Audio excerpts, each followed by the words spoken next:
ఢిల్లీ ముఖ్యమంత్రి అతిషి గారు నిన్న ఒక ప్రెస్ మీట్ లో మాట్లాడుతూ క్రౌడ్ ఫండింగ్ గురించి ఆమె కాన్స్టిట్యున్సీలో 40 లక్షల ఖర్చు అవుతుంది, ప్రజలే ఆమెకు డబ్బులు ఇచ్చి క్రౌడ్ ఫండింగ్ ద్వారా ఎలక్షన్లు చేయాల్సిందిగా, గతంలో ఆమ్ ఆద్మీ పార్టీ ఏ రోజు కూడా అవినీతికి పాల్పడలేదని, ఆమ్ ఆద్మీ పార్టీ ఎప్పుడు తప్పుడు చేయలేదని చెప్పి తెలియజేస్తున్నారు. నేను ఒక విషయం గుర్తుకొచ్చింది నాకు.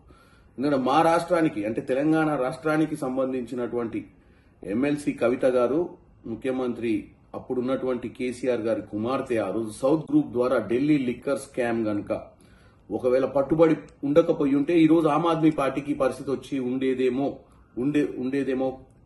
ఉండకపోయేమోనన్న ఒక కారణం చేత ఎందుకంటే నాకు గుర్తుకుంది, నేను కూడా గోవా ఎలక్షన్ లో క్రియాశీలకంగా పనిచేసిన. ఆమ్ ఆద్మీ పార్టీ వల్లనే గోవాలో బీజేపీ ప్రభుత్వం వచ్చింది.